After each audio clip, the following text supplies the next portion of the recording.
Goal Setting for Athletic Teams PowerPoint. Hopefully this will give you some good methods to help your goal setting for 2015 for yourself and your team really be a lot more beneficial than it has in the past.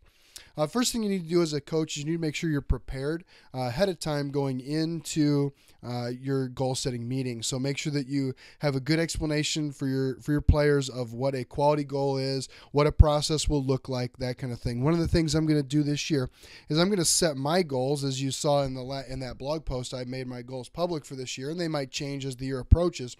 But I'm going to share those with the team, and I'm going to share the method, and I'm going to share how I will know if I met my goal or not. And that way, the players really get to see and they can model what that's going to look like and what they should do with their own goals. So that modeling sometimes is a good method. And plus, making your own goals public holds you a little bit more accountable to them.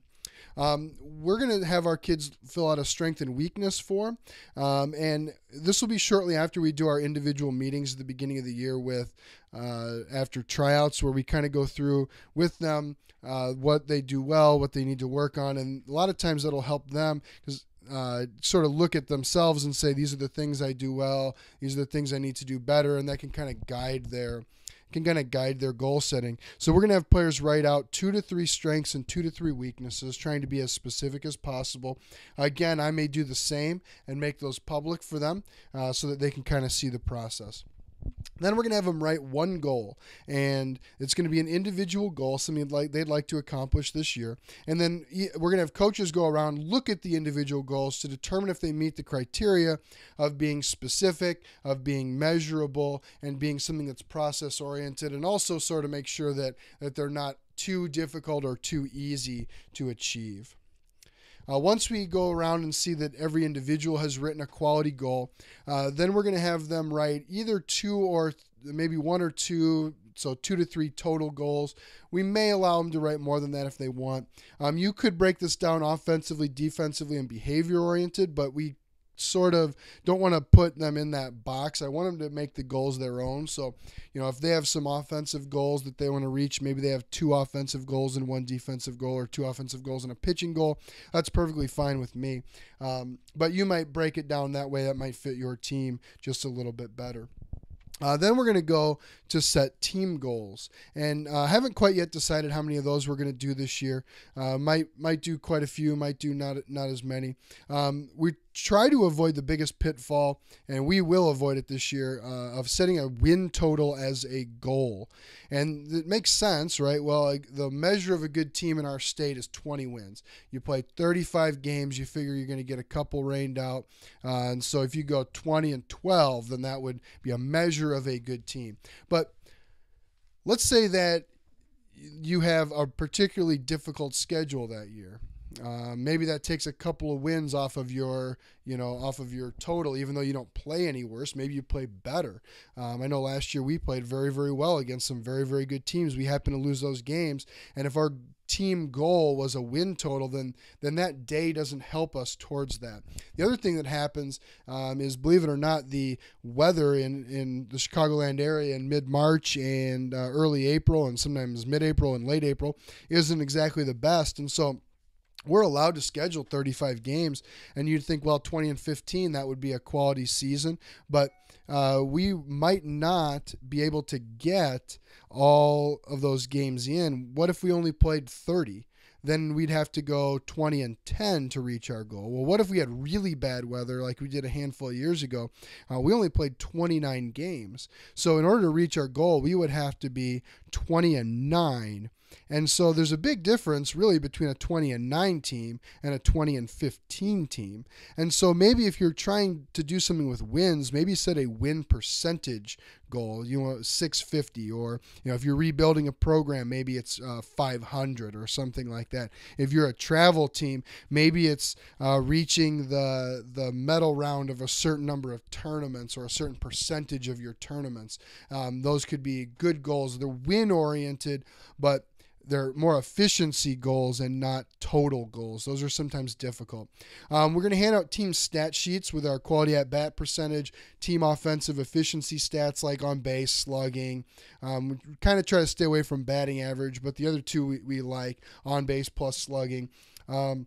And we're going to look at also our team defensive efficiency goals, and we're going to try to get away from totals. Again, if our goal is to hit, say, 20 home runs this year, if playing 35 games, that might be a realistic number. But if we only get 27 or 28 games in because of weather, that's going to be sort of difficult to do. So try to go with efficiency stats. Let your players look for areas of weaknesses from the previous season.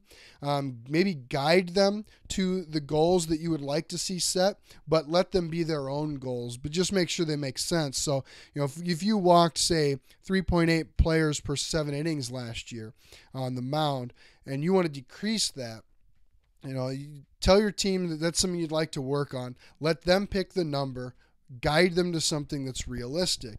So you walked 3.8 per 7 innings last year, obviously too high. And then this year your players say, well, we want to walk under 1 per 7 innings. Well, either you've had incredible turnover and you've got an amazing pitching staff now, or that goal is just going to be flat out unachievable. So you might kind of say, well, if you're decreasing from 3.8%, maybe you want to go under 3% or under 3 batters per 9 innings. Maybe that's a better goal than going down to under 1 batter per 9 innings. So you can kind of guide them, but let them be their own. They'll take more ownership over it, and they'll be more likely to want to achieve those goals. We're going to check up this year partway through the season. A lot of times what happens is the goals kind of get put on the back burner as the season gets busy, as you're playing 5 games in a week and you've only got 1 practice. And there's not really any time to do that here. We could do it after practice today, but I want to get home and see my family, so we won't do it. We'll push it off, and then it just never gets done. Or you just totally forget about it. This year I'm going to set 2 reminders in my phone about 1/3 of the way through the season and about 2/3 of the way through the season. And what we'll do is, if we can find a day with crummy weather, we'll do the checkup during that time. If not, then we'll just take some of that practice time away outdoors, and we'll go inside and do a goal checkup. We're going to post our team goals and then have the individuals post the goals in their locker or somewhere where they'll see them to kind of hold everyone accountable for those goals. At those 2 meetings, 1/3 and 2/3 through the season, if a goal is obviously too easy or too difficult, it's okay to reset. So if an individual has a 60% quality at bat goal and 1/3 of the way through the season they're at 35%, they're probably not reaching 60 unless they go on an absolute. They probably need like 75 to 80% quality at bat the rest of the way just to get to 60. So they might readjust that goal to say 45 or 50%. That would still challenge them, but it's going to be a little bit more realistic than their season getting up to 60%. Likewise, the goal could be too easy. So if we have a 450 team slugging percentage goal and halfway through the season we're at 500, we can still attain that goal by slugging only 400 the rest of the way through the season. So we might readjust that goal and say, well, now we're going to set it at 500 for the season. If we slugged 500 for the first half, we can surely slug 500 for the second half. So goals could be too easy or too difficult. Both of them are possible. At the end of the season, we'll do this with our underclassmen, probably not necessarily our seniors, but we'll sit down at our exit meetings when they turn in their equipment. We'll talk about their goals, see if they met them, see what went well, what went wrong, review the process with players, even if you've got a kid who's never going to play college baseball, they're just, having fun playing high school baseball or travel baseball or whatever the case is. The goal setting process is something that will help them later in life. It's something I know I wish I knew as I was playing ball. Goal setting was different. When I played, I just simply picked a total. I want to win 10 games on the mound this year. I didn't realize that was largely out of my control. I could pitch great in a game and take a loss or get a no decision. So thanks for listening. Hope this was helpful to you, and hopefully your goal setting will be much better in 2015 than it has in the past.